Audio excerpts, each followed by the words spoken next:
tests. And I think the placement test is just to make sure that they are that they are placed in the right class. Anyways, there are good schools here in Ghana. You have private schools and then you have government schools. There are a lot of private schools. Some are up to par, and some may not be up to par. Some might be pleasing to you, and some may not. You have to again do your research when it comes to that, and make sure that you do some good research as when it comes to educate to everything. Quite frankly, so the public schools, which are government run or government administered by the government. The private ones, of course, are have their own entity, and you want to make sure that you do your research as far as that is very important. It's going to be very important for you. It's going to be very important for your child. Whichever school you choose to take your child, especially if we're talking about private schools, that's where your budget is going to be affected. So you want to actually look into that. Private schools can be very, very affordable as well as it cannot be. Okay, so think about that. And government schools, well, like anywhere else, okay, like anywhere you go, government schools are government schools, okay? So that's that. Recreation. Ghana, has like any place where you go, it has a lot of recreational places that you can go to, whether you're talking about water parks. My kids, my wife took the kids to a water park not too far from here, right here in Dodowa, and they enjoyed it. You know, and of course, you have your beaches, you have Labadi Beach and what's not. Mountain hikes, if you like to hike, there's a lot of hiking that you can do here. Aubrey Park, if you want to, or Aubrey Garden is it called. Every Saturday, let me tell you something, and I learned this back in 2019 when Yao was with us. We were there together. Yao that is joining us, and I remember climbing that Aubrey. But you know what? Too the mountain. I did it also, Yao. Even after being married and everything else, we did it again. Went up to the Aubrey mountains walking. Remember, we did that stroll up there. There are a lot of museums also, very important ones, and monuments that you can visit and enjoy. So once you are settled in your place here in Ghana, there's a lot to do. Uh, we think sometimes that, oh, there's not that much to do in Africa, in Ghana, in Kenya, in the Gambia. There's there is quite a lot to do actually. Okay, so I just want to remind those of you that are here, are watching me right now. I have a podcast. It's called The Return. If you can look at it right there in the bottom corner, left or right, I don't know. It's my left, your right, I guess. Excuse me. And The Return, if you want to catch my videos, you can go on YouTube at return at The Return, and catch my videos there. I usually post on YouTube, also on TikTok at Eugene Redguard, Eugene R, and then REDGUARD, Eugene Redguard, and then of course on Facebook at Ponce Ferguson. And I would appreciate it. And I don't care if it's only three people watching me right now. I would appreciate if you three people go to each one of those channels and subscribe and follow me, please. Those three, if you're not following me already, those three of you that are watching, every one of you, go to my Facebook, Ponce Ferguson, follow and subscribe. Go to my YouTube at the return, follow and subscribe, like, and then of course TikTok, Eugene at Eugene Redguard. Follow, like, and subscribe. Thank you. I'd appreciate that so much. Now, Ghana's demographic, like I was saying earlier, is quite rich. Um,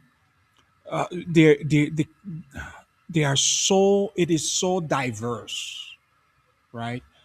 One thing that I want to say before I continue, we keep hearing how in news, right, in our international news, we keep hearing how Christians and Muslims don't get together. Christians and Muslims cannot live together, cannot live, stay side by side. Christian and Muslims are always fighting.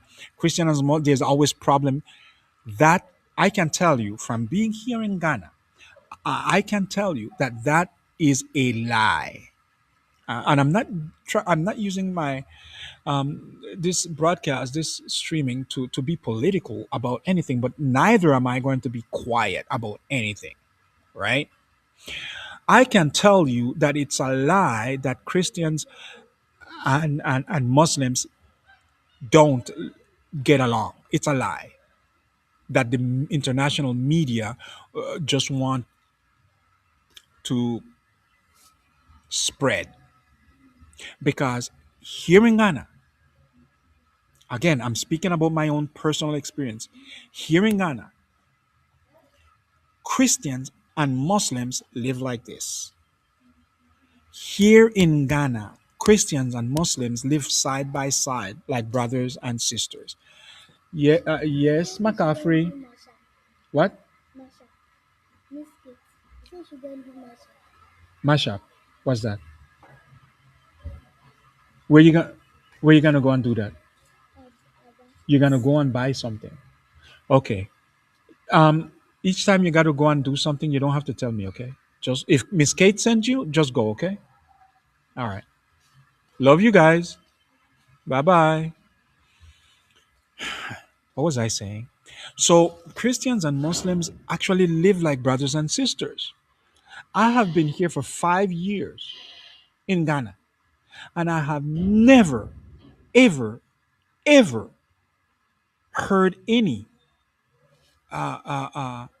problem, disruption, fight amongst Christians and Muslims. And I really hope that somebody would correct me if I'm wrong. But I am talking about my own personal experience here in Ghana.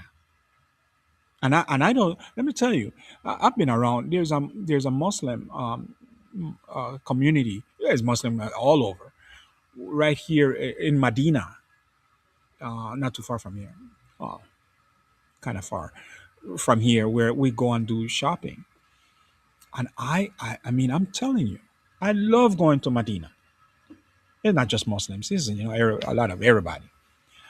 But I love going there to shop, and walk around, smell the place. So when I hear how people in the media keep saying that Muslims are in Africa, they're Muslims and Christians don't can't live together, and that's a bunch of lies because they do live like brothers and sisters, literally help each other out daily.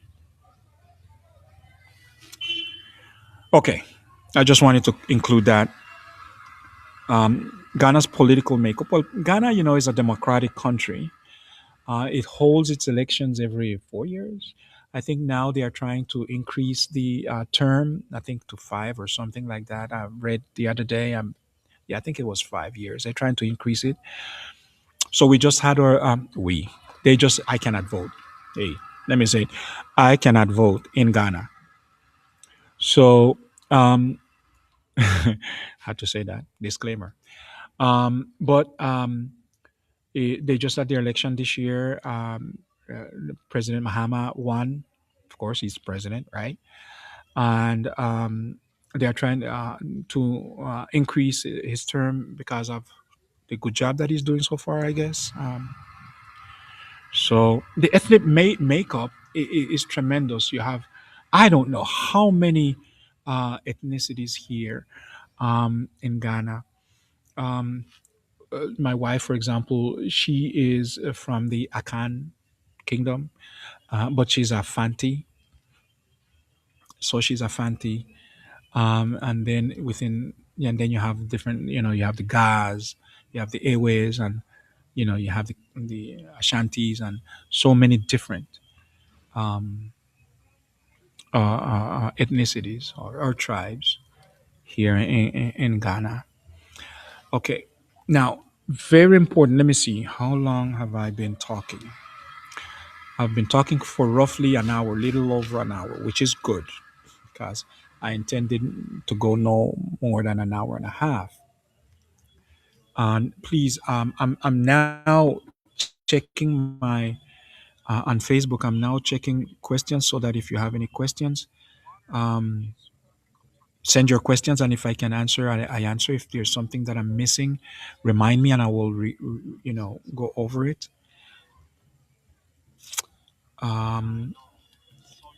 So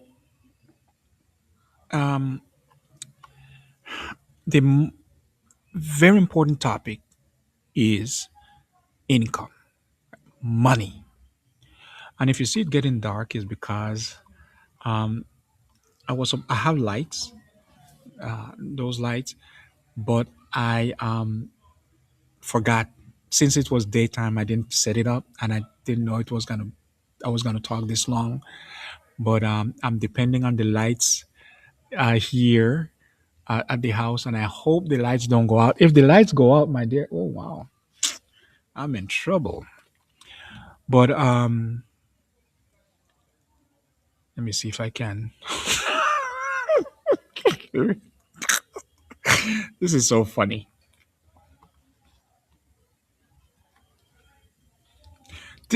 Like my students, when I used to teach, right? They would say, "This is so ghetto."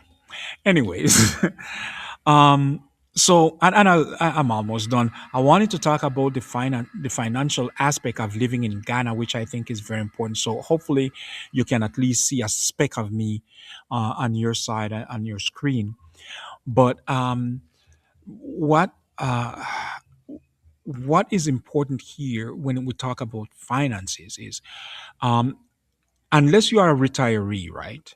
You're receiving your pension. That's what I mean. Unless you are one who have a steady, straight, firm income already, you will need a flow of income, a steady flow of income, right? So what I suggest that you would include in your research, things that are ways that you can make money. If you're not a retiree, if you're not receiving a pension, include in your research ways to make money in Ghana, right? So one thing that I did, and I'm going to share my experience with you. I save up some money, right? $5,000. Save up some money, $5,000, and I open a cold store. Now, this is a kicker. I'm a vegan. I don't eat meat. But when I did my research, even though I wanted to open uh, like a grocery convenience type of store, my research led me elsewhere, and it told me, you know what, Ponce, you need to open a cold store. A cold store is like a butcher store, right? It's like a meat store. That's what a cold store. The cold store here in Ghana is a butcher store, meat store. And so I said to myself, why how am I going to open it? It's not right. It's not morally right to open, for me to open a really. for me to open the light, for me to open a cold store, a meat store, right? But when I thought of the financial aspect of it, right? When I thought of the financial aspect of it, I said, you know what? It only make financial common sense for me to open a cold store. And that's what I did. And that cold store is up and running since June 23rd, 2025. And it's been doing well. I included that in my research. This is what I want you to get. I didn't just woke up one day, I'm gonna move to Ghana and I'm gonna open a cold store. My research was taking me elsewhere, or my feelings rather was taking me elsewhere. My research took me the opposite way. And that's what I did. I went with my research. Because once I came here and I spoke to a few folks, I realized that I needed to do the cold store. You understand? And I'm sorry for the lightning because I know that you can hardly probably see me.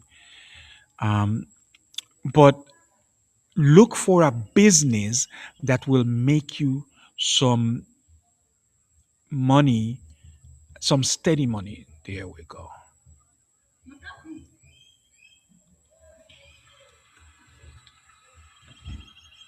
Um, Give me 1 second. So, go and call Sharon. Sharon, that's my daughter, 7 years old, and she is like my secretary. She knows everything. Uh, so I'm gonna send her to get me the lights. I hope I can. Okay, come here, baby. But figure out what business you want. Okay, mommy. So I want you to go into my room and the table. There are, as soon as you go on the table, right, where the printer is, there are two little boxes and there are lights. I want you to bring those two boxes. Next to the box is a black bag with batteries. I want you to bring that bag too. The big one. There goes my secretary. Okay. Once you determine what kind of a business you want, you work towards that. Now, it may be that you already have some connection. Okay, so and I'm changing, switching gears. So maybe you don't want to work in, you don't want to have a business because having a business means that is like you are bound to that business. Is like you may you may not have much freedom, or you may feel that you don't have much freedom, right? So maybe you want to work very one, yes baby. So maybe you want to work remotely. Maybe you have some contacts from the states, from Europe, wherever, China, that you want to explore and you want to work remotely. If you are going to put it right here, baby. If you're okay, so the next to them there was the black plastic bag. Go and bring it has some batteries in it. And so yeah, you could bring those two. And so, you know, maybe you want to work remotely and you have those connections and you want to, you know, pursue working remotely here in Ghana. If you're going to do that, make sure that one of the things that you include in your research is internet. You want to make sure that you have um, reliable internet service. Okay. And then just be creative. That's the other thing. Just be creative and figure out. Thank you, my dear. Put it right here. This is my that's my little secretary. Are you my secretary? Okay. Uh, she said yes.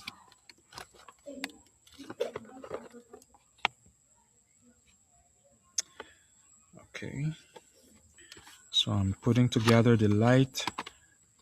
We should take no time, right?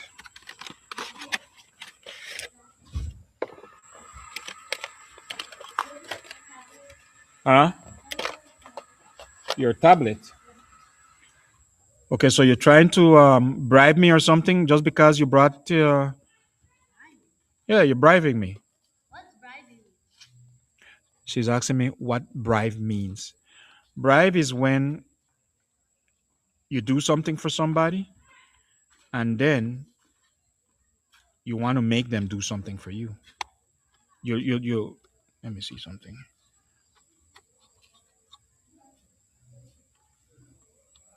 Oh, what? What's wrong, Sharon? Oh, nice. So there are folks watching me right now. Do you know that? Okay, so this light doesn't really help. But anyways, okay, bye bye. Bye bye. Only for a few minutes. Okay. So be creative with whatever flow of income you want to create. But before you move, listen to me carefully, folks. Before you move to Ghana, Kenya, the Gambia, Zambia, wherever it may be on the continent, before you move, make sure that you've secure a steady flow of income. And that is true with any, I mean, it doesn't matter if you're going to move from, let's say you're in Virginia, right? And I'm very familiar with Virginia. Well, I'm familiar with New York and Boston as well. I live those in those cities as well. But okay, let's say you're in Virginia, you're going to move from Richmond to, I don't know, Fredericksburg, right? You want to make sure that you've secure your a job. Yeah, you're not gonna just move to from Richmond to Fredericksburg and oh, okay, I'm gonna go and see whatever happens. No, before you make your move, you want to make sure that you secure a home, a house, a place to stay. That you have you secure a job, a secure, you want to do. It's the same thing anywhere you go,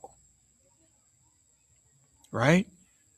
It's the same thing. So, because folks, I mean, you would be surprised how many people just don't plan what their next step is going to be. You would be very surprised.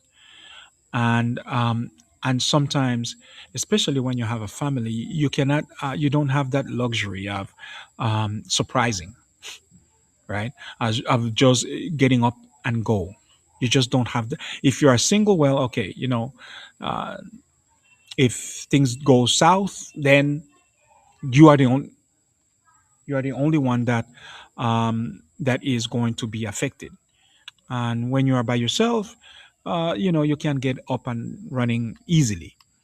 But when you have a family, you want to make sure, even if you don't have kids, but it's you and a spouse, you and a friend or whatever trying to relocate, make sure that you do due diligence and do your study, your research, and make sure that you get things right. You may not get it right the first time.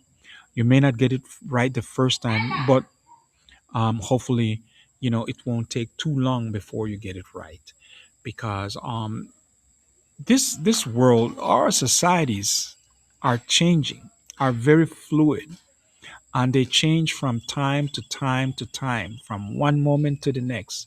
Things have changed, so you want to make sure that you do that. Um, Let me see. I got 3 minutes, I think. Okay, so banks. So the banking system here is like any other.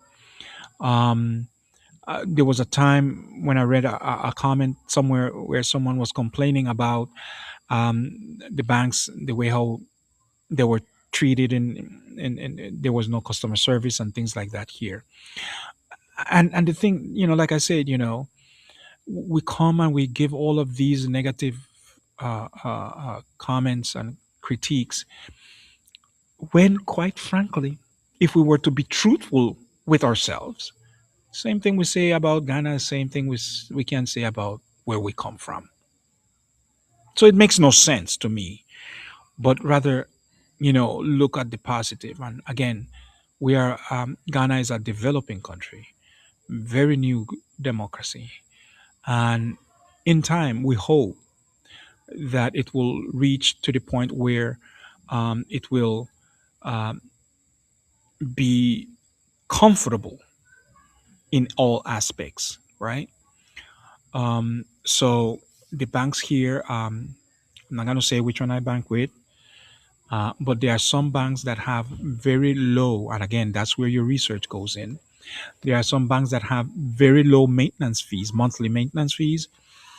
So you want to, do your research again on that. There's a system here. The light is not out. Okay, so the light is not out, folks. What happened is that the yard lights, they flicker and they go and come, but the light itself